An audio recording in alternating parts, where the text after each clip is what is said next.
When George Harrison passed away, the world mourned the quiet Beatle who had always seemed the most private, the most withdrawn into his gardens, his music, and his inner search for peace.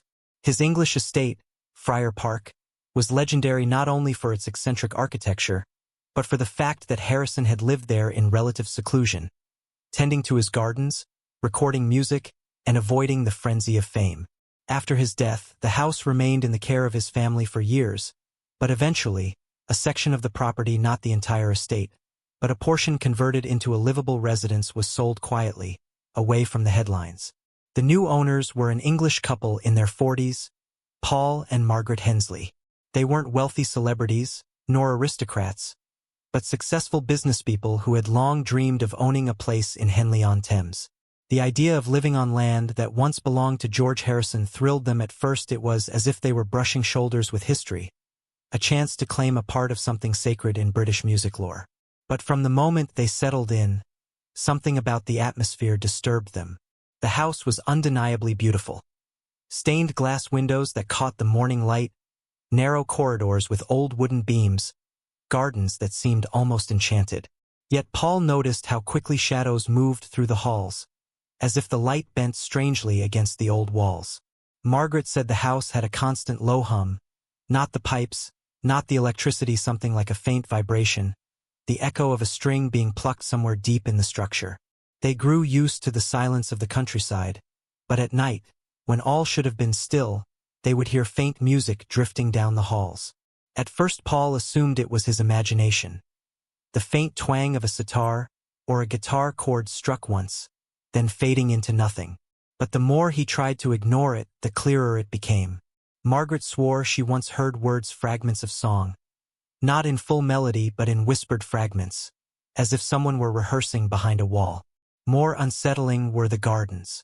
Harrison had been famously devoted to them, working with his own hands to cultivate them into a kind of spiritual retreat. When Paul walked them alone, he felt watched, though no one else was there. More than once, he caught sight of a figure at the far end of the lawn, thin, with long hair falling just past the shoulders, dressed in something loose-fitting, almost like a robe. The figure always vanished the moment he tried to approach. Margaret had her own experiences inside. In the master bedroom, she woke one night to the strong smell of incense, sweet, woody, unmistakable. The room, however, was filled with cold air, as though the windows had been thrown open, though they remained locked. She said she saw the outline of someone seated in a chair near the window, only for it to fade as she blinked.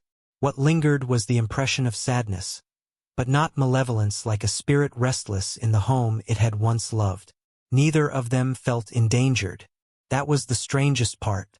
Unlike the typical haunted house tales of anger or violence, the Hensleys spoke about a presence that was heavy but sorrowful, tethered to the property. Margaret described it best when she told a friend over tea. It's as if George never left. His music, his soul, it's in the walls, in the earth.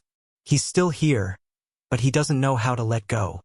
Rumors spread in the village, though the Hensleys never gave interviews. Locals had always believed Friar Park was strange, even before Harrison's ownership. But now, with whispers of ghostly guitar sounds, incense appearing from nowhere, and fleeting shadows in the garden, the legend grew. Some even claimed that perhaps Harrison had bound himself to the home, not out of fear, but out of love. It had been his sanctuary from fame, his temple, his hiding place.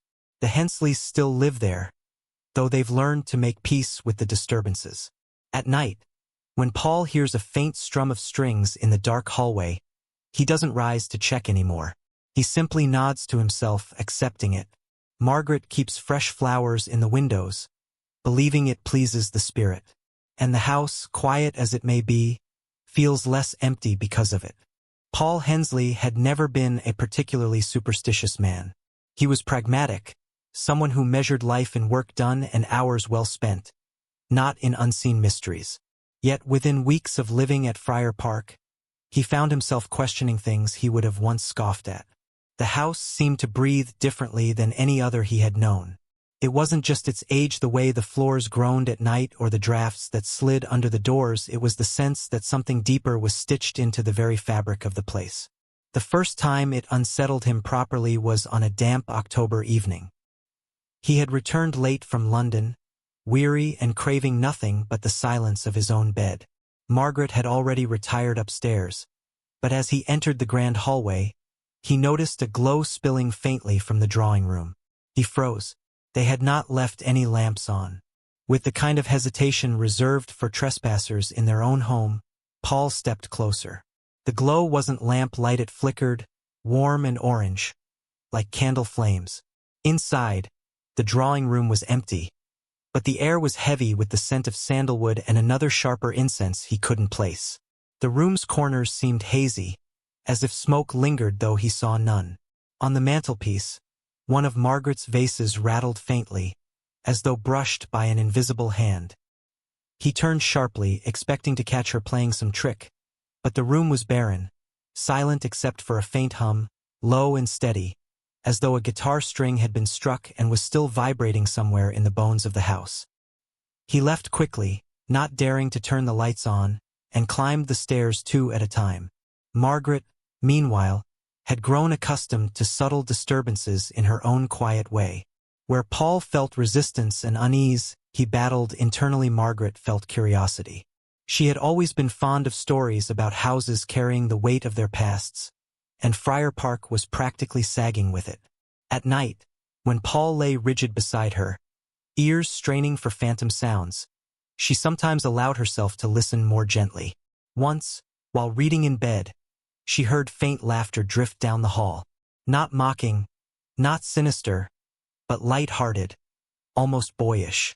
It was gone before she could react, and for reasons she couldn't explain, it didn't frighten her, it saddened her, as though the echo belonged to someone who had once been happy there, and no longer was. The gardens were where Margaret felt the strangeness most. George Harrison's devotion to them had been near mythic, and she began to sense why. Even unattended, the grounds seemed to bloom with a vigor that outpaced nature. She would walk down to the pond in the early morning and see dew catch the light in strange halos, as if the air itself shimmered. Yet with this beauty came a weight. She often felt watched, and not with hostility, but insistence, like someone was silently demanding her attention. Once, kneeling near a patch of roses, she felt a sudden chill at her back and turned quickly. Across the lawn, by the edge of the trees, stood the faint outline of a man, still as stone. Long hair caught the breeze, the posture calm, but the presence unmistakable. She blinked once, twice, and the figure was gone. Paul, skeptical of her recounting, refused to validate it outright. But secretly he had his own sightings, moments he could no longer attribute to tricks of the mind. Late at night, after pouring himself a whiskey in the kitchen, he had caught sight of a reflection in the glass of the door leading to the garden. A man, thin, hair brushing the shoulders, stood just over his shoulder in the reflection, but when he spun around, the kitchen was empty. His hand trembled so badly he set the whiskey down untouched. It was never loud, never violent, never cinematic. That was the most unnerving quality. The house didn't shriek or rattle. It whispered, it hummed, it suggested. Margaret described it once over dinner to Paul as a ghost that doesn't want to haunt, but refuses to leave. And though he rolled his eyes at her phrasing, deep down he recognized the truth of it. Nights became harder to endure. Sometimes the faint strumming of strings would drift through the halls, only 2 or 3 notes repeated, before fading into silence. Sometimes the incense smell grew so heavy that Margaret had to open the windows, even on the coldest nights. And sometimes, when sleep finally claimed them, both husband and wife would wake at the same time, certain they had heard footsteps pacing slowly just outside their door. They told no one, fearing ridicule or worse sensationalism. Owning a piece of Friar Park already drew whispers in Henley, and they had no desire to be labeled as the couple who claimed to live with George Harrison's ghost. Yet in private they began to discuss it more openly. Margaret even suggested leaving offerings of flowers or lighting candles, believing it might comfort the restless presence. Paul rejected the idea at first, but one particularly heavy night when the sound of guitar strings kept him awake until dawn he relented. He left a small bouquet in the drawing room, near the fireplace, and for 3 nights the house was utterly still. It didn't last. By the 4th night, the strumming returned. Louder this time, more insistent, as though whoever lingered there wanted not appeasement, but acknowledgement. Don't forget to subscribe and like if you liked this story. The Hensleys had lived at Friar Park for less than a year when the house began to feel less like theirs and more like something they were borrowing. Ownership, in any legal sense, meant little in those walls. Every morning Paul descended the staircase with the same sensation like entering someone else's home, walking across floors that had already been walked upon by invisible feet. He tried to ignore it, focusing on his work, on emails, on phone calls to London. Yet no matter how many ordinary hours he poured into the house, by evening, the strange weight of it returned, as though daylight was the only force keeping something hidden. The nights were the worst. One late November evening, the couple were sitting quietly in the drawing room.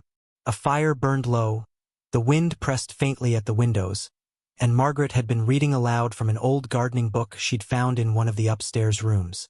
It was the kind of night they had hoped for when moving here, secluded, peaceful, private. Then it began, faint at first, like a thread pulled across the silence. A single note, a vibration of strings. Paul looked up sharply, eyes fixed on the corner of the room where nothing stirred. The sound came again, clearer now, resonant in a way that suggested not memory, but something alive, something happening at that moment. Margaret lowered the book slowly and whispered, "Do you hear it?" He only nodded, afraid of his own voice. It wasn't a song. Not yet. Just fragments, the kind a musician plays absent-mindedly, half forming something in the air, unfinished. A few notes, then silence. Then again slightly altered. A search. Paul stood quickly, pushing the chair back with a scrape. There has to be something, he began, but stopped himself. He didn't believe his own sentence. The fire popped, a log collapsing inward, and with it the music vanished, leaving only the smell. Not smoke, not wood, something sweeter, sharper patchouli maybe, or sandalwood, thick enough to taste in the back of the throat. Margaret exhaled slowly, almost as if relieved. "He's here again," she whispered, and Paul turned to her with disbelief. "Don't say it like that. Don't make it sound normal." "But it is," she insisted softly. "It's part of this place. He loved it here. You can feel it. He doesn't want to leave." Paul didn't reply. He poured himself another drink instead, the ice clinking louder than usual, his hands trembling more than he wished to admit. The next morning, Margaret walked the gardens alone. The fog hung heavy on the ground, swallowing the hedges and fountains in its pale cloak. She liked the gardens in the morning, though lately they unsettled her more than before. The statues seemed to shift with the mist, shapes half hidden until she walked close, their marble faces staring with frozen judgment. At the far end, near the pond, she stopped suddenly. The figure was there again. It was always the same, slender, shoulders slightly stooped, hair brushing the collar. He stood as if waiting, silent, unmoving. She wanted to step forward, to break the distance, but something in her body resisted, holding her back with an invisible hand. When she blinked, the fog thickened, and the figure was gone. When she returned to the house, Paul was already awake, pacing the hallway. He looked unsettled, almost frantic, but unwilling to say why. Only later, when pressed, did he admit what had happened during the night. He had woken around 3, thirsty, and gone downstairs. In the kitchen, he poured a glass of water and sat heavily at the table. It was then he noticed the back door standing open. He swore he had locked it. The cold night air swept in, carrying with it the faint smell of smoke and incense. Outside, on the terrace, something caught his eye. The faint outline of a man, seated on the stone bench by the garden wall, guitar cradled in his lap. No sound reached Paul's ears, but he saw the hands move, the unmistakable shape of fingers plucking strings. His body had gone rigid, refusing to move closer. And then, just as suddenly, the figure had looked up, not at the house, Paul directly, as though aware of being watched. "I shut the door," Paul whispered to his wife. But I think he wanted me to see. That night neither of them slept well. They lay awake in silence, listening. Every creak of the old timbers, every sigh of the wind, became suspect. But beyond the natural noises was something else, something low and constant, like the faint hum of an instrument not fully played, vibrating in the bones of the house itself. Margaret began to dream of him. She would wake and tell Paul about it, dreams where George wandered the gardens alone, barefoot, humming softly to himself, sometimes kneeling by the earth as if tending to flowers that were no longer there. The dreams were never frightening, but always heavy with melancholy. It was as if the house was pressing its memories onto her, filling her nights with what it refused to release. Paul, however, had no dreams, only wakefulness, long, dark hours of listening, waiting. And in those hours, he began to wonder if Margaret was right, if they weren't merely intruders here, but witnesses.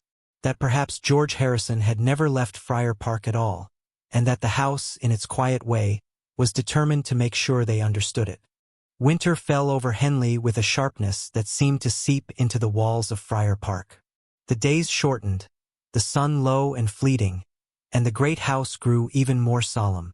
The gardens, once brilliant in autumn, now stretched barren and skeletal, hedges heavy with frost, ponds glazed with ice. Yet even in this season of stillness, the house remained alive. The Hensleys could feel it more than ever, the quiet hum beneath everything, like a low chord held too long. Paul had grown restless. His once ordered life had turned inward. Work became harder to focus on. Conversations with colleagues were shorter, distracted. When he spoke, his mind seemed elsewhere, always listening, always waiting for that next stray note to break the silence. Margaret noticed the change.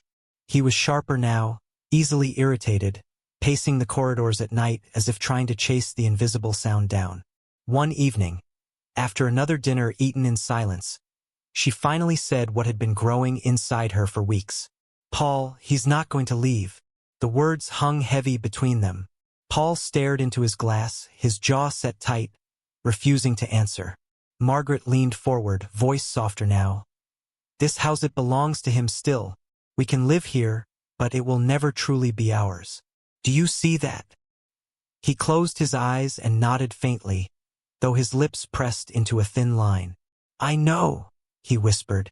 "I've known since the night in the kitchen. That night, something shifted. The sounds grew clearer, no longer just fragments or stray vibrations, but entire melodies. The unmistakable timbre of a guitar strumming low chords, soft and unhurried, the kind a man plays for himself alone.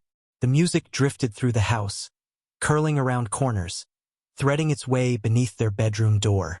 It wasn't loud, but it was steady, and it didn't stop for hours. Margaret lay awake beside Paul, listening, eyes stinging with tears she didn't fully understand. It was beautiful, but unbearably sad, as though each note carried a weight of longing that words could never have carried. The next morning, when they walked the gardens together, Margaret stopped near the pond. The fog had rolled low, and there he was again, slender, hair brushing his shoulders, seated on the stone bench with a guitar balanced across his knees. His head was bent, intent on his instrument, fingers moving slowly, delicately. This time, he did not vanish when they approached. Paul froze, breath caught in his throat, his hand instinctively reaching for his wife's arm. The figure remained, blurred by the mist but undeniably present, as if woven from the very air. The sound of the guitar reached them faintly, a ripple across the silence. For the first time, Margaret stepped forward. Paul wanted to stop her, to pull her back, but something in her calmness held him still. She took 2 steps closer, and then the figure looked up. His face was not fully formed, not solid like the living, but there was no mistaking the sadness in his eyes. Sadness and something like weariness. For a long moment the garden was utterly still. Then Margaret whispered, barely more than a breath, "It's all right, you can rest now." The figure lingered only a heartbeat longer before fading into the fog, dissolving like smoke. The music ended with him. The pond reflected only the gray sky above. After that morning, The house grew quieter. The incense smells no longer appeared in the night. The footsteps faded. Even the constant hum in the walls seemed to loosen, to drift away. The Hensleys felt it immediately. The presence that had filled the house was not gone, but eased, like a weight finally set down. Margaret believed that their acknowledgement had freed him, that George Harrison's spirit had been waiting not for fear, not for worship, but for recognition. To be seen, to be remembered not only by the world outside, but within the walls he had loved most. Paul never said as much, but deep down he knew she was right. Still, the house was never truly ordinary again. Some evenings, when Paul walked the gardens alone, he felt the faintest vibration in the air, like a chord played far away.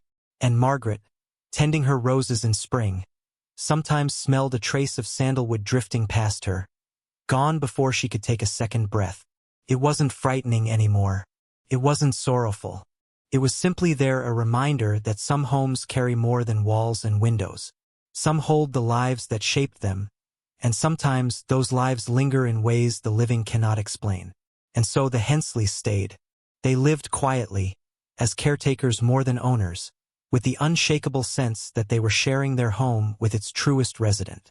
And at night, when the house was still, they sometimes imagined him in the far corner of the garden, sitting quietly, guitar across his lap, keeping watch over the only place in the world he had ever truly called home. Don't forget to subscribe and like if you liked this story.